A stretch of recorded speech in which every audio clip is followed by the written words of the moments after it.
Assalamualaikum warahmatullahi wabarakatuh. Sekarang kita kembali lagi berbincang-bincang dengan narasumber Pak Insinyur Diki Antoni. Eh, Kampus yang Pak Diki bilang Pak Kampus Merdeka itu Pak ya. Itu sebenarnya program dari pemerintah pusat Pak untuk seluruh Indonesia atau itu apa ya? Itu cuma terminologi Pak ya, istilah ya. Ya, itu adalah program dari Menteri ya, Iya, Menteri Pendidikan yang sekarang, bahwa nantinya walaupun belum mulai secara konsepnya sudah ada dan sekarang lagi sedang dimulai untuk itu. Tapi sebelumnya juga kan kita sudah banyak sekali proses-proses pemagangan ya, di mana mahasiswa diberikan program PKL, program kerja lapangan, sehingga mereka memahami situasi kerja yang seperti apa. Ya. Ini satu lagi Pak. Dari kalau misalnya yang seperti saya alamin sebelumnya, kita yang dididik gitu Pak ya. Nah sekarang Pak, dengan apakah juga dari sisi pendidik nih Pak, saya tanya dari sisi pendidik, apakah sekarang dari sisi kampus itu pendidik itu ada program dididik gitu nggak Pak? Jadi misalnya para dosen-dosen, para guru-guru itu mereka harus mengenal industri saat ini, karena kadang-kadang di kampus kita belajar berdasarkan kurikulum, sedangkan di industri itu kadang situasinya berbeda. Industri berdasarkan kasus yang dia temukan di saat hari ini gitu ya, sedangkan kurikulum itu berdasarkan teori yang sudah terjadi di masa lampau. Nah, apakah sekarang program pemerintah atau dan program kampus itu untuk mendidik pendidik gitu Pak? Ada gitu?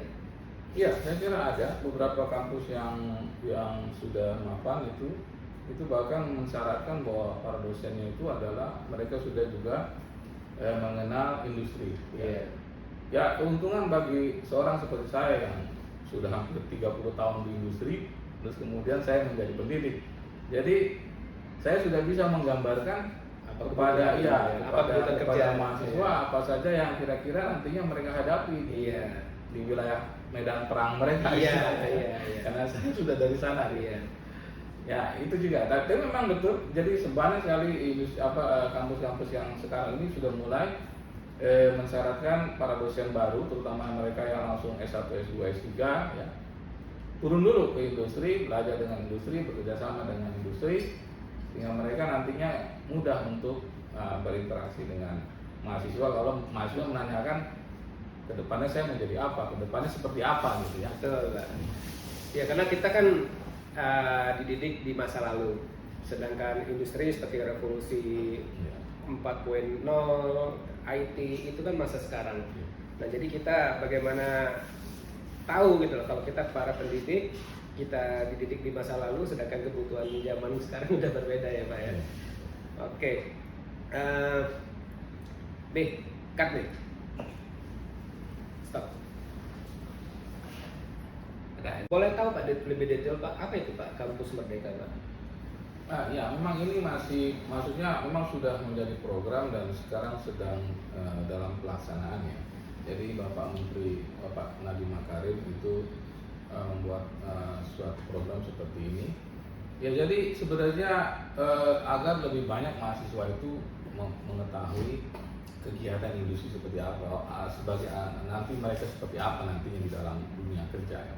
Yaitu kebebasan bagi mahasiswa setelah mereka mendapat semester 5 ya, semester 5. Berarti mereka mendapatkan 3 semester terakhir itu mereka diberikan kebebasan untuk mencari pendidikan atau mencari pendidikan di luar kampus. Ya mereka tinggal pilih sendiri mau kemana, dia mau ke dunia kerja kah, atau dia mau ke bisnis ya, ataupun mau masih entrepreneur ya.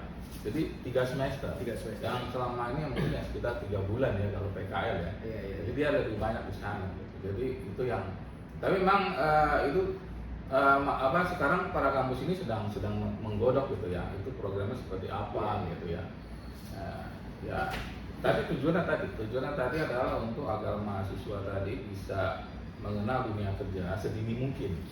Nah, jadi jangan sampai mereka lulus dulu mendapatkan ijazah terus kemudian dia tidak tahu buat apa. Sekarang itu Kampus Merdeka itu sasarannya Pak, sasarannya itu diutamakan mereka untuk siap bekerja di masa depan, Iya. ataukah mereka ada punya pilihan, kalau mereka punya cita-cita untuk menjadi entrepreneur, jadi pengusaha gitu ya Pak ya? Seperti itu ya Pak ya? Iya, bisa Iya, saja iya. seperti itu ya. Asalpun itu tergantung dari dosen pembimbing masing-masing ya. Kalau mereka bisa meyakinkan dosen pembimbing mereka di sini mendapatkan ilmu yang sama seperti SKS di kampus, maka nggak ada masalah. Oh iya Pak, Eh, di Indonesia ini kan masih dari populasi penduduk yang 270 juta ini Pak, itu kan secara statistik masih pengusaha atau berwira swasta itu kan masih relatif kecil Pak. Iya. Nah, apa tidak ada sekarang ini apa ada program pendidikan kampus itu lebih menggiring anak-anak kita itu untuk berwira swasta gitu Pak? Apa ada bagian dari kampus Pak? Betul. Contohnya saya yang sebagai dosen di Fakultas Teknik Perusahaan Prodi Teknik Industri itu udah mata kuliah. Mata kuliahnya adalah kewirausahaan. Oh, Ya, ya. saya dulu juga sebagian mengajar di kewirausahaan ini. Ya.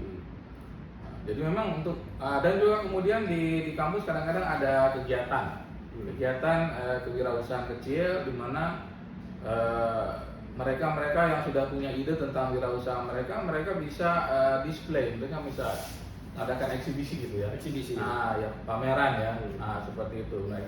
Mereka yang jualan ini yang kecil-kecilan ya kan, ataupun yang punya usaha lain yang kebetulan itu mereka bisa gelar di kampus gitu.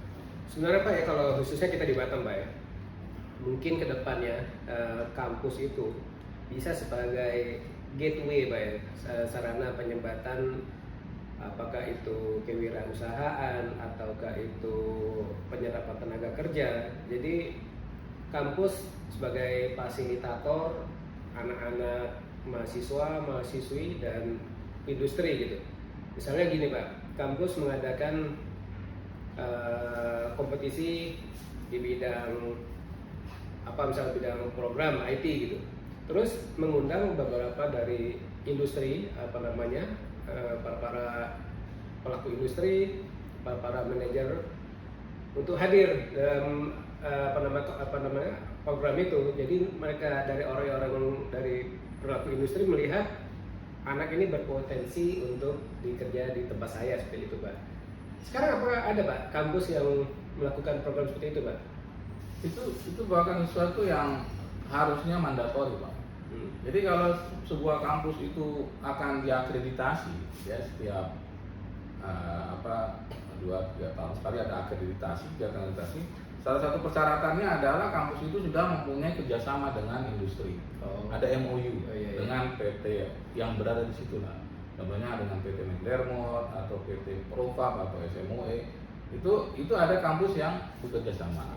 Nah, kerjasama kampus ini yang menjadi penilaian gitu. Nantinya ya tadi, jadi program-program tadi yang kemungkinan diinisiasi oleh kampus, kemudian juga disupport oleh industri. Ya, gitu. Oh itu sudah ada Pak? Sudah ada. Sebagai salah satu itu sebagai program yang memang mandatori untuk dilakukan kampus. Kalau mau dia punya akreditasi naik ya, Iya. dari C, B, ke A gitu ya.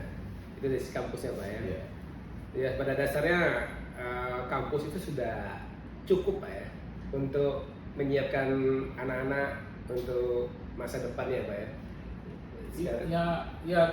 Ya memang begitu ya, tergantung daripada kemampuan kampus ya. Kampus ya. Karena kemampuan kampus kan beda-beda ya, ada yang kecil, menengah dan maju. Tetapi ya itu tadi ya, kalau kita lihat kembali ke workforce di Batam itu yang 700.000 orang itu, terus kemudian 8.000 diantaranya adalah yang menganggur, ya itu juga sebagian tentunya adalah kalau kita bilang itu kalau kita bandingkan dengan kondisi yang secara besar itu kemungkinan 7% dari 8.000 orang itu adalah juga mahasiswa atau lulusan perguruan tinggi. Nah ini saya juga rasakan sih memang. Jadi sebenarnya selain daripada itu perusahaan juga meminta tidak hanya ijazah ya. Memang sih ada lagi program yang namanya program pendamping ijazah. Program pendamping ijazah adalah seorang yang menjadi sarjana itu paling tidak mempunyai satu sertifikat keahlian, gitu ya.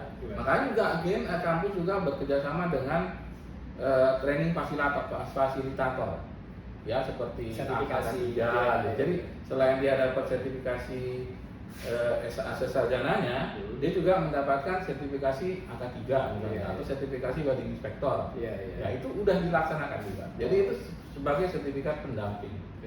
Nah, karena memang tadi karena perusahaan tadi kan kepengennya ijazah doang, mereka merasa nggak cukup nih. Ya, mereka harus paling nggak ahlimu apa gitu, kamu keahlianmu apa gitu. Itu yang kadang-kadang memang harus dibutuhkan sih. Iya, karena juga kadang-kadang kan kalau industri itu kan kebutuhan ya Pak ya. Nama kebutuhan itu secara psikologi kan tidak ada waktu lagi dia untuk mendidik untuk jangka panjang, kecuali yang dipersiapkan ya Pak ya. Nah itulah makanya dibutuhkan sekali kalau anak-anak mahasiswa itu udah benar-benar paling enggak 50% aja atau 51% aja sudah siap untuk bekerja gitu Pak ya. Dan apa? Ya memang kalau kita lihat kan juga pemerintah ada program yang namanya itu Kerangka Kualifikasi Nasional Indonesia atau KKNI. Jadi kalau seorang itu sudah lulus S1 atau D4 itu dia mempunyai peringkat KKNI-nya 6. Peringkat KKNI 6. Tapi kalau seorang itu mempunyai keahlian atau spesialisasi ya sebagai advokat misalnya, kan pasti ada training lagi tuh ya. Terus sebagai wedding inspector yang diterima oleh maksudnya yang nasional ya, atau sebagai arsitektur yang nasional gitu ya, ataupun sebagai insinyur itu dia naik peringkatnya ya, karena seperti saya sekarang saya mengambil program profesi insinyur di Universitas Andalas ya, itu 1 semester. Nah setelah lulus ini insya Allah bulan depan, nah itu saya mendapatkan titel insinyur saya, walaupun saya sudah mendapatkan namanya surat tanda registrasi insinyur. Surat tanda registrasi insinyur diterbitkan oleh PPI Pusat di Jakarta. Itu setiap orang yang bekerja sebagai insinyur atau bekerja sebagai di bidang keinsinyuran harus mempunyai sertifikasi tadi ya. Pengakuan ini. Pengakuannya. Nah ini juga masih dalam proses ya. Masih dalam proses. Ini untuk menaikkan ya dari KKNI 6 tadi ya. Kerangka Kualifikasi Nasional Indonesia 6 ini naik dia jadi kerangka nasional KKNI 7. Nah itu mereka sudah dapat sertifikasi seperti advokat apa ya. Nah itu mereka udah KKNI 7. Lalu nanti kalau mereka S2 itu naik lagi jadi KKNI 8. Ya master degree itu KKNI 8 S2. Nanti kalau mereka S3 itu KKNI-nya namanya KKNI 9. Itu doktor ya dokter. Nah itu udah dibuat peringkatnya itu oleh pemerintah.